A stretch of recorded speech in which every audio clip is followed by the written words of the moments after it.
Meus irmãos, a paz do Senhor Jesus, uma boa tarde. Vamos dar início aqui à Escola Bíblica, a aula da Escola Bíblica nesse domingo, dia 5 de abril, que inicia, a primeira lição da revista do segundo trimestre, a Igreja Eleita, que está como tema a carta aos Efésios, do apóstolo Paulo. Eu quero ser bem sucinto, bem resumido, para que a gente possa não perder muito tempo e o vídeo não ficar muito cansativo. Então eu vou resumir ao máximo o que eu puder resumir e dar algumas paradas para uma explicação mais teológica e até mesmo mais doutrinária, também pegando, logicamente, a explicação, o ensino do pastor aqui na carta, aqui na revista. Então vamos orar. Pai querido e amado, Deus Todo-Poderoso, te agradecemos, ó Deus querido, pela tua infinita bondade, pela tua graça, em nome de Jesus, por nos dar a oportunidade, meu Deus da glória, de estarmos aprendendo, Senhor, a tua palavra, estarmos aprendendo, Senhor, a tua mensagem, de estarmos, meu Deus, em nome de Jesus, numa sala de aula, para podermos, ó Pai querido, adquirir mais conhecimento, adquirir mais sabedoria que vem do alto, da parte de Deus, para as nossas vidas. Te peço, Espírito Santo, que o Senhor nos conduza diante deste ensinamento. É o que eu te oro, te peço e já te agradeço. Em nome de Jesus, amém e amém.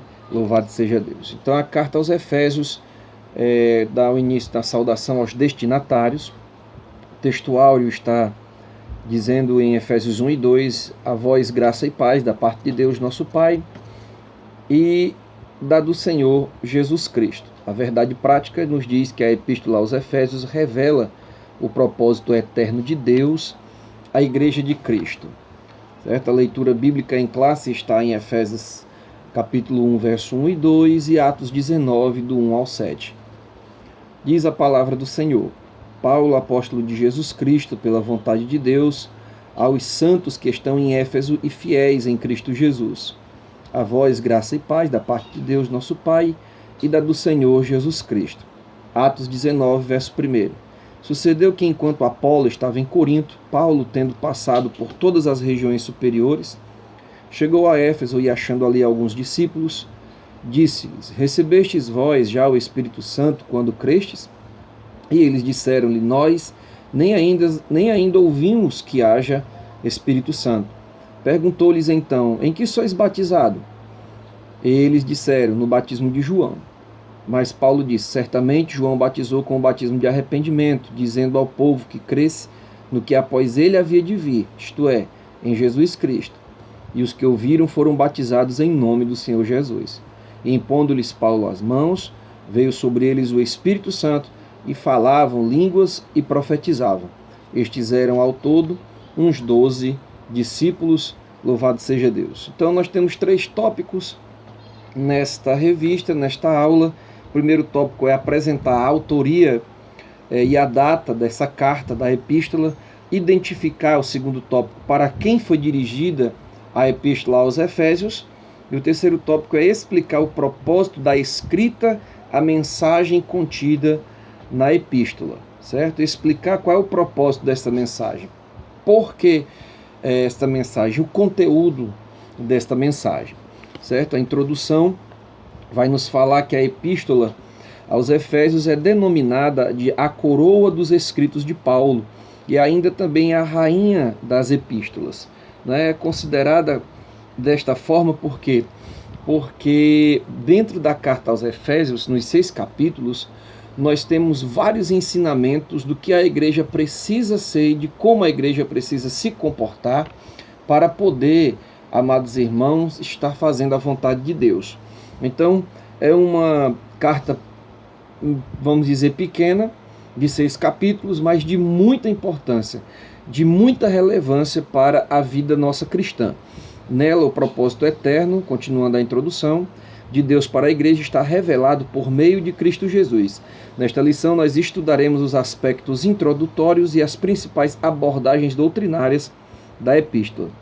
Durante este estudo, o conteúdo da epístola deve nos levar à adoração a Deus e o aperfeiçoamento da nossa vida cristã. Então, amados, nós vamos estudar o que está introduzido nesta mensagem, o que está introduzido nesta carta, e qual as principais doutrinas abordadas nesta epístola, neste ensinamento de Paulo à igreja dos Efésios, né? Contando que isso nos leve ao aperfeiçoamento da nossa vida cristã como igreja do Senhor aqui na terra. Então a autoria é justamente essas questões desse primeiro tópico que eu vou dar uma resumida para a gente ganhar tempo. Então a autoria desta data, que é o primeiro, autoria e data desta epístola, que é o primeiro tópico, né? Conforme o costume da época, o autor inicia a carta declarando a sua identidade, que foi o apóstolo Paulo, né, que escreveu. Ele mesmo escreve dizendo: Paulo, apóstolo de Jesus Cristo. Ele está escrevendo a carta. O livro de Atos menciona que ele se chamava Saulo, que era um nome hebraico, mas também era conhecido como Paulo, não é? Ali em Atos 13 e 9. Em hebraico, Saulo significa solicitado, e provavelmente uma homenagem a Saul, o primeiro rei de Israel, que pertencia à mesma tribo do apóstolo, né, a tribo de Benjamim. Já Paulo significa pequeno, e era o seu nome que significava em romano, né? Pequeno era o nome de Paulo, que significava o nome romano, né, que significava pequeno.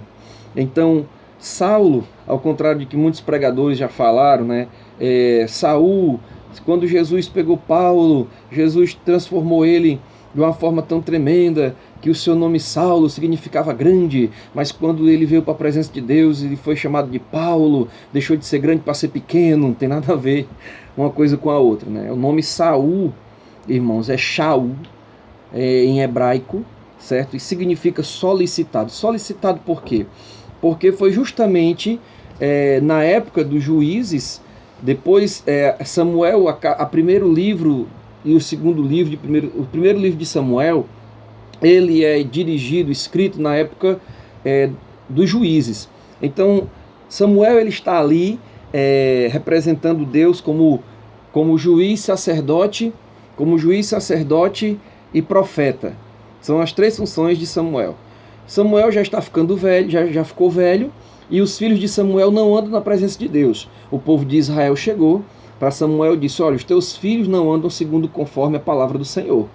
Então, daqui a pouco tu está morrendo e nós não vamos seguir os teus filhos, porque eles não andam segundo a palavra de Deus, não andam segundo os preceitos do Senhor. Então nos constitui um rei para que nós sigamos a ele, né?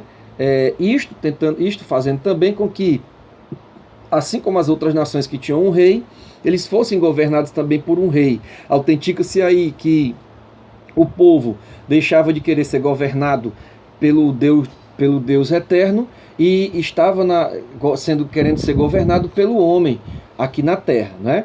Então nós temos essa menção de que o Saul, ele foi solicitado pelo povo para ser o rei de Israel naquele momento. Então está aí o significado do nome Saul, solicitado, né? Foi solicitado para ser o rei de Israel naquele período, naquele tempo. E nós sabemos da história, e aí por isso que o nome de Saul significa solicitado, né? Então a assinatura apostólica de Paulo nas escrituras, ela é de forma providencial, não é, apropriada a Paulo por ele ser considerado o apóstolo dos gentios, chamado por Jesus Cristo e sendo outorgado como apóstolo dos gentios. E quem são os gentios, assim como eu já ensinei várias vezes na nossa igreja? Gentios somos nós, né? Todos aqueles que não têm a descendência, a raiz hebraica, judaica, a descendência judaica em sua linhagem. Todos nós somos gentios. Então Paulo foi designado para ser o apóstolo dos gentios. Aí nós vemos sim a grande magnificência de Cristo na vida de Paulo. Paulo, judeu dos judeus, fariseu de fariseu, como ele mesmo diz nas suas cartas, nos seus escritos, ensinado aos pés de Gamaliel, um homem que era solicitado pelo Sinédrio para ir também perseguir cristãos, aprisionar cristãos. Quando ele pedia cartas ao Sinédrio, o Sinédrio não negava, porque sabia da grande proveniência de Paulo em perseguir os crentes naquela época. E o que Jesus faz na vida de Paulo? Ele deixa de ser solicitado e passa a ser perseguido depois que Jesus o transforma, não é, em sua vida, agora apóstolo dos gentios. Paulo, que antes era aquela pessoa, um filho de linhagem, de estirpe, de uma família rica, agora ele passa a ser o apóstolo dos gentios, a quem ele tanto desprezava, a quem ele tanto perseguia, a quem ele tanto prendia. Agora ele passa a ser o líder deste povo, a quem ele não gostava de estar no meio, não gostava de estar inserido e principalmente fazia o que era mal. Aí nós vemos como Jesus transforma a vida do ser humano, como Jesus transforma a vida de quem tem o chamado dele para poder seguir. Então Paulo poderia ser muito bem proeminente entre os judeus, mas Jesus Cristo tira ele do meio dos judeus e insere ele dentro do meio dos gentios. Você não vai pregar para o seu povo, você não vai pregar para quem você sempre teve costume, você vai agora pregar para quem sempre você rejeitou. Então nós vemos isso, né, na grande magnificência do apóstolo, na vida do apóstolo Paulo, né, sobre a Jesus, o Cristo, fazendo sobre a vida dele. Então, outro detalhe de relevância, não é a reivindicação de Paulo na autoria apostólica desta carta, né? Que ele diz em Efésios 1:1, aqui está no texto, pela vontade de Deus, a Paulo, apóstolo de Jesus Cristo, pela vontade de Deus, porque senão, se fosse pela vontade dele, jamais, né, Paulo seria apóstolo dos gentios, mas pela vontade de Deus, o apóstolo Paulo foi servir a Deus, né, pregando a mensagem aonde os judeus não queriam ir. Então, o terceiro subtópico nos fala que é uma epístola da prisão, né? Paulo escreveu a carta aos Efésios, assim como ele escreveu aos Filipenses, aos Colossenses e a Filemon, dentro do cárcere, né? Dentro da prisão. Tudo indica, e como diz a mensagem, que Paulo estava no cárcere, né? No período em que Paulo se encontrava preso em Roma. Ele se identifica em 3:1 de Efésios como prisioneiro de Jesus Cristo, 4:1 preso do Senhor, e 6:20 como um embaixador em cadeias.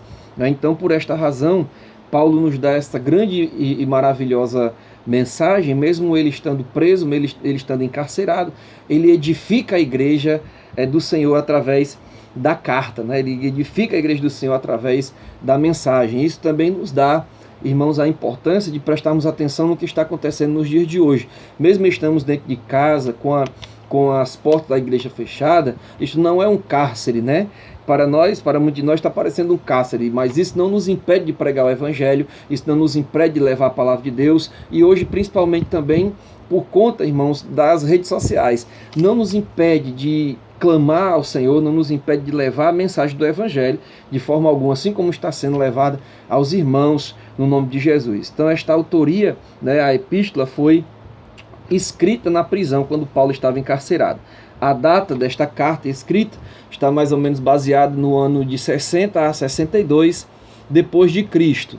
Né? Esse é o ano que provavelmente esta carta ela foi escrita tendo Tíquico como o portador da carta, ou seja, enquanto Paulo estava aprisionado, Tíquico, que era aquele que estava auxiliando Paulo na sua prisão, e que diz a palavra de Deus também que Tíquico foi ganho por Paulo na prisão, né? Ele era o portador. Ele pegou a carta aos Efésios, escrita por Paulo, viajou até a cidade de Éfeso e de lá começou a pregar a palavra de Deus, a carta à igreja que se encontrava em Éfeso. Então tudo isso Paulo fez através do nome santo do Senhor Jesus Cristo, com intrepidez, com vontade, com zelo, né, de pregar a palavra. Então nós estamos aqui passando para o tópico 2, que é a cidade de Éfeso, né? Como era a cidade de Éfeso, em que se constituía a cidade dos Efésios. Fundada por volta de 1050 a.C., tornou-se um centro político, comercial e religioso da Ásia Menor, que hoje é a atual Turquia. Era uma cidade litorânea cujo porto desaguava no mar Egeu. Sua rua principal era pavimentada em mármore e em colunas trabalhadas de ambos os lados. Era considerada uma metrópole com cerca de 500 mil habitantes. Tinha o maior anfiteatro do mundo, com capacidade para 25 mil espectadores. Próximo dali ficava o estádio com a pista de corrida, a arena onde corriam as lutas de animais selvagens, como também lutas entre homens e homens e animais. Certo? Então a cidade de Éfeso é uma cidade portuária. É uma fortaleza, vamos dizer assim. Nossa cidade também, que é uma cidade portuária, não é? Temos o Porto do Mucuripe, onde hoje em dia, lógico, temos vê muito mais aviões e ônibus do que navios, mas nesta época a cidade de Éfeso também era uma cidade portuária, onde o centro comercial da Ásia Menor, muitas pessoas, muitos navios vinham fazer comércio, né? Na cidade de Éfeso, era uma cidade que era lotada, cheia de visitantes, cheia de turistas, cheia de pessoas que habitavam ali naquela cidade, ou muitas vezes estavam só de passagem, né? Esta cidade hoje é a atual Turquia, certo? É o país da Turquia hoje, certo? Que antigamente foi um centro religioso da Ásia Menor, foi fundada igreja ali em Éfeso, e hoje a Turquia é um país que não aceita o evangelho. A Turquia é um país que não aceita nenhum tipo de mensagem bíblica de Cristo dentro do seu país. É uma cidade praticamente totalmente muçulmana, não é? E não aceita a pregação do evangelho. Mas isso tem ênfase dentro da palavra de Deus. Isto tem explicação dentro da palavra de Deus. Como assim, pastor? Se formos ali para Apocalipse, capítulo 2, nós vemos Jesus direcionar as cartas, né, para as 7 igrejas. E a primeira igreja que Jesus manda João direcionar as cartas é para a igreja de Éfeso. E provavelmente o anjo da igreja de Éfeso era o presbítero, né, o pastor que estava ali, estando à frente, né, da igreja na cidade de Éfeso, né? Então, Jesus ele diz ao presbítero, ao pastor, ao anjo da igreja que está em Éfeso, né? Estas coisas diz quem conserva na mão direita as 7 estrelas e que está no meio dos 7 candeeiros de ouro. Conheça as tuas obras, tanto o teu labor como a tua perseverança, e que não pode suportar homens maus que puseste à prova, os que a si mesmos se declaram apóstolos e não são, e achaste eles mentirosos. Aí Jesus diz no verso 4, tenho porém contra ti que abandonaste o teu primeiro amor. Lembra-te, pois, de onde caíste, arrepende-te e volta à prática das primeiras obras, e se não eu venho a ti e moverei do seu lugar o candeeiro, caso não se arrependas, né? E ele continua dizendo, a quem tem ouvidos ouça o que o Espírito diz às igrejas, e ao vencedor dar-lhe-ei que se alimente da árvore da vida que se encontra no paraíso de Deus. Jesus faz essa menção aqui por quê? Porque na carta aos Efésios, no capítulo 1 e verso 15, o apóstolo Paulo diz a seguinte frase, diz a seguinte mensagem: por isso também eu tenho ouvido a fé que há entre vós no Senhor Jesus e o amor para com todos os santos. Verso 15 do primeiro capítulo da carta aos Efésios. Por isso também ele, o apóstolo Paulo, tenho ouvido a fé que há entre vós no Senhor Jesus e o amor para com todos os santos. Então esta era a proeminência da obra na igreja em Éfeso, da obra da igreja na igreja dos Efésios. Eles tinham uma fé tão grande no nome do nosso Senhor Jesus Cristo que era espalhada também por todo mundo. Paulo, mesmo preso, tinha esse conhecimento da fé que existia na igreja de Éfeso e do grande amor que uns tinham para com os outros. Uns tinham para com os irmãos caídos, os debilitados, os enfraquecidos, os desvalidos. Os irmãos tinham amor uns para com os outros. Então Jesus, lá no livro do Apocalipse, vai falar à igreja de Éfeso, olha, vocês abandonaram o primeiro amor. O que eu tenho contra vocês é isso, que a fé em mim falhou e está falha dentro da igreja, e vocês abandonaram aí o amor que tem uns pelos outros. Vocês não estão praticando isso. Vocês abandonaram o primeiro amor, esqueceram das primeiras obras, mas tem uma solução. Arrepende-te de onde caíste e volta às práticas do primeiro amor, volta às primeiras obras. Então, foi um alerta de Jesus à igreja de Éfeso, que praticamente não cuidou durante o tempo, né, que a igreja ainda se estabeleceu, e é por isso que ao longo do tempo a igreja ali acabou em Éfeso, né? Hoje só tem as ruínas para contar a história, e a Turquia, que é o atual país, onde existia a cidade dos Efésios, onde existia a igreja de Éfeso, hoje não tem mais pregação do evangelho, ou seja, Jesus retirou o candeeiro, dali daquele lugar. Jesus retirou o candeeiro dali daquela região, porque porque a igreja não vigiou, a igreja não ouviu a palavra de Deus, a igreja não ouviu a repreensão de Jesus Cristo. E o candeeiro, a luz que brilhava dentro da igreja, que levava o evangelho para os povos, ali naquele lugar, foi retirado de lá, justamente porque o povo não se arrependeu, porque o povo não voltou às primeiras obras e não voltou ao primeiro amor. Então isso, irmãos, pode acontecer com a gente também, isso pode acontecer com a igreja também dos dias de hoje.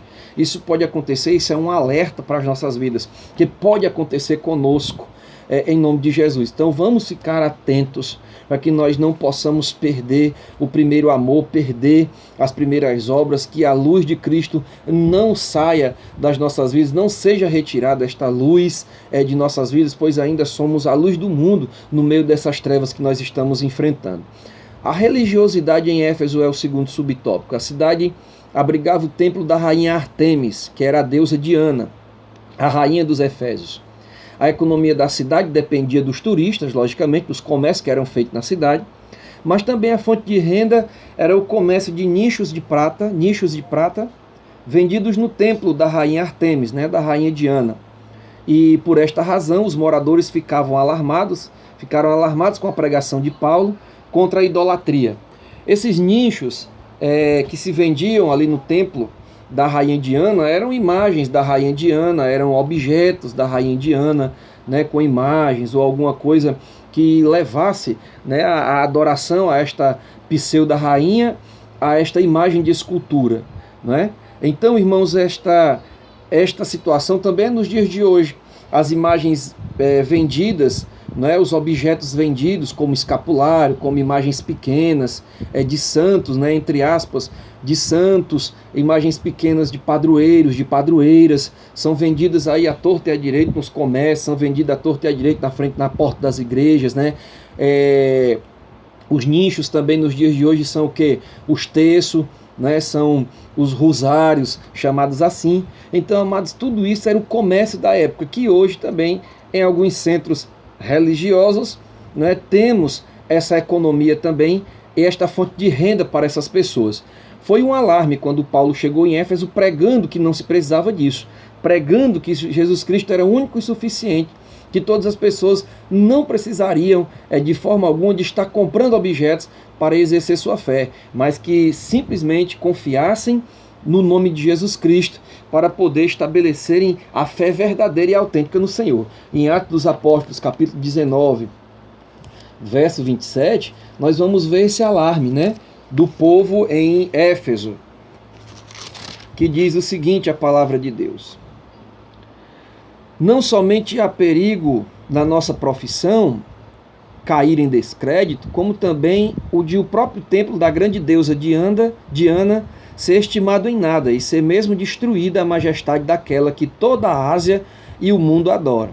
Ouvindo isto, encheram-se de furor e clamavam, grande é Diana dos Efésios. Foi a cidade tomada de confusão e todos a uma arremetaram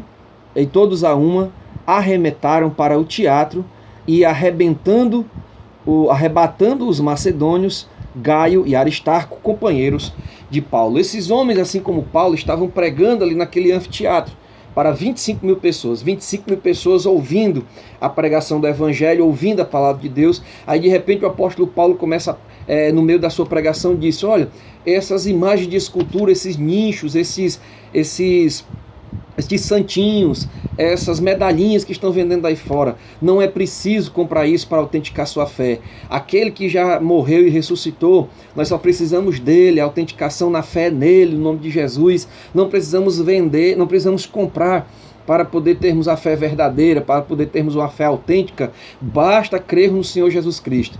Mas como os vendedores estavam ali e olharam uns para os outros e diziam: rapaz, esse cara vai converter o povo, esse cara vai converter as pessoas e o nosso comércio vai acabar. O que a gente tem para fazer, o que a gente tem para vender, o que a gente tem que ganhar dinheiro, nós não vamos mais conseguir ganhar dinheiro. E pior, Os turistas podem até parar de vir para cá, para Éfeso, porque vem também para adorar a grande deusa Diana, a imagem da rainha Diana. E aí, meu irmão, como é que vai ser a situação? Não, nós não podemos aceitar a pregação desse homem, nós não podemos aceitar a pregação do Evangelho, nós não podemos aceitar que somente Jesus Cristo é o suficiente Salvador. Nós temos que vender as nossas imagens, temos que vender as nossas medalhinhas, temos que vender os nossos objetos para poder autenticar a fé do povo. Então vamos atrapalhar a pregação, vamos atrapalhar o que Paulo está fazendo, esses caras estão fazendo aí. E começaram dentro dentro ali do anfiteatro a gritarem: grande é a deusa Diana dos Efésios, grande é a Diana dos Efésios, grande é a Diana dos Efésios. E isso causou uma confusão grande no meio do povo, porque nem escutavam a palavra de Paulo e nem escutavam direito o que eles estavam dizendo. Então rolou uma grande confusão e eles foram ali, pegaram ali Aristarco, pegaram ali os amigos, né, de Paulo, que estavam naquele momento ali como ajudante de Paulo, Gaio e Aristarco, e arrebataram eles dali, levaram eles dali: saiam daqui, vocês estão atrapalhando tudo, vocês estão atrapalhando a venda, vocês estão atrapalhando. Também nos dias de hoje acontece nesta mesma situação. Há um alarme grande dentro das nossas famílias, né? Muitos já passaram por isso e até hoje passam, porque deixaram de adorar a imagem, deixaram de adorar o padroeiro ou a padroeira, deixaram de rezar no terço, deixaram de rezar no escapulário, deixaram de rezar no rosário, porque agora vem que a fé autêntica é no nome de Jesus Cristo. E isso causa um espanto grande para as pessoas que não entendem e que não se convertem através da palavra verdadeira do nosso Senhor e do nosso Salvador, certo? Então essa era a religiosidade que existia ali na igreja de Éfeso, né? Existia na igreja dos Efésios. Então a igreja de Éfeso, irmãos, era Paulo, ali no terceiro subtópico, ele evangelizou a cidade e seus arredores durante 3 anos. 3 anos Paulo passou evangelizando toda a cidade de Éfeso e os arredores da cidade de Éfeso. Não existia somente uma igreja na cidade de Éfeso, existia várias congregações, vamos dizer assim, mas todas eram igrejas de Cristo, não existia placa de igreja. Aqui é a congregação A, aqui é a congregação B, aqui é a congregação não sei o que, não. Aqui é a igreja de Éfeso. Assim como nós temos a nossa cidade de Fortaleza, tem o porto do Mucuripe, vamos dizer assim, era onde os navios chegavam. A igreja estava um pedaço, tinha gente crentes em Mucuripe, tinha crentes no Castelão, tinha crentes no Dias Macedo, tinha crentes no Tancredo Neves, tinha crente na Messejano, tinha crentes no Eusébio. Quando comportava a cidade de Éfeso, tinham crentes espalhados em todos os lugares. Então, o Tíquico, Timóteo, não é? Aristarco, Gaio, foram pessoas que, até o apóstolo Paulo, foram pessoas que levaram o evangelho a várias localidades, não é, da cidade, do grande estado, da grande cidade de Éfeso. Então, ele passou 3 anos pregando, evangelizando os arredores da cidade. Então, para que nós entendamos que também não é fácil constituir uma igreja, não é fácil, irmão. Temos que evangelizar, temos que buscar vidas, temos que orar, temos que nos esforçar. Paulo se esforçou de uma maneira maravilhosa e dentro da religiosidade que existia em Éfeso, também Paulo encontrou várias situações difíceis a enfrentar naquele momento, certo? Então Paulo evangelizou por 3 anos ali a cidade de Éfeso, mas conseguiu, irmãos, em nome de Jesus, repassar o evangelho e ganhar muitas e muitas almas para o Senhor. O propósito dessa mensagem, irmãos, ela nos dá o entendimento que é possível perceber que o passado dos cristãos, que eram marcados pela imoralidade, pelas bebedeiras, uma vez salvos pela graça, deveriam adotar outro estilo de vida, um novo estilo de vida. Então, essas pessoas, amados irmãos, elas estavam, assim como cada um de nós, que fomos, deixamos a vida pregressa para vivermos agora a vida com Cristo, adotamos um novo estilo de vida, né? Então, isso também foi pregado na igreja dos Efésios, né? Destaca-se também a preocupação de Paulo com a unidade e a paz entre judeus e gentios, porque existiam judeus e existiam gentios, eles não se batiam uns com os outros. Então Paulo ele prega também a preocupação da paz entre cristãos judeus e cristãos gentios. Assim como hoje também tem que existir esta unidade no meio de nós, tem que existir essa unidade no meio da gente. A igreja A não pode participar com a igreja B, a igreja C não pode se juntar com a igreja D e assim por diante. Ontem foi maravilhoso, o pastor do Ministério Assembleia de Deus Rios de Água Viva, que são muitos amigos, me chamou, meu irmão, me convidou para pregar, ou seja, para ensinar a revista da escola bíblica, né, dar aula da escola bíblica para eles lá. E nós vemos que isso pouco acontece nos dias de hoje. Deus me livre chamar fulano da igreja tal para pregar aqui ou para ensinar aqui. Ele vai querer levar o povo da igreja para ele. Não sei o quê. Então existe esse tipo de discordância, né? De falta de unidade no meio do povo de Deus nos dias de hoje. E isto era destacado pelo apóstolo Paulo naqueles dias também. A unidade da igreja, né? Então Paulo pega a respeito disso aqui no terceiro tópico, né? Já estou no propósito e a mensagem, para a gente já estar encerrando. E a mensagem de Efésios gira em torno de duas temáticas: Jesus Cristo cabeça e a igreja sendo o corpo, certo? E essas duas temáticas nos dão os seguintes eixos, os seguintes nortes para tomarmos para a nossa vida como exemplo. A consumação do plano eterno de Deus na pessoa de Jesus Cristo, esse é o primeiro ato. Que nós temos que entender que o plano de Deus foi sempre na pessoa de Jesus Cristo. Ele é o cabeça de tudo e só Ele e por Ele, para Ele são todas as coisas. Segundo, a atuação do Espírito Santo como o penhor da experiência da salvação. Se somos salvos, temos que ter experiência com o Espírito Santo. Temos que procurar o batismo e ser cheios do Espírito Santo. 3. A reconciliação dos povos por intermédio da cruz de Cristo, que reconciliar todos aqueles de perto ou de longe, não importa a sua etnia, raça, cor, não importa se é de perto, se é de longe, se é judeu, se não é, mas a reconciliação dos povos através da cruz de Jesus Cristo, porque Cristo morreu para o mundo inteiro. Então quem aceitar Jesus como Salvador, receberá a salvação, não importa onde esteja, não importa qual país seja.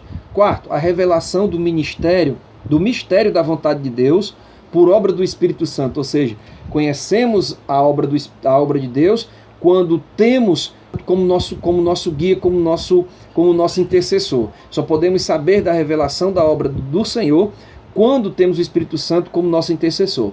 E 5, um novo estilo de vida, baseado na unidade, na comunhão do Espírito Santo, na frutificação, que são as obras, e na adoração ao Senhor Jesus Cristo, na intercessão no Espírito Santo por todos os santos, pela igreja do Senhor. Portanto, irmãos, a epístola aos Efésios contém uma combinação de doutrina, fé e prática da vida cristã, ou seja, de tudo o que Deus fez, o que se espera que a igreja faça. Tudo isso é um compilado, tudo isso é uma abordagem de Deus para as nossas vidas. Então, isso que nós possamos refletir através dessa mensagem, que nós possamos refletir através desta rica aula neste dia de hoje, e que os irmãos possam observar esta aula de forma abençoada. Tem tempo a semana toda para você ver esta aula, e se Deus quiser, na semana ou domingo que vem, nós estaremos tratando outra aula, outro assunto, em nome de Jesus, na segunda aula. Amém? Que Deus abençoe. Bom domingo, para a glória de Deus.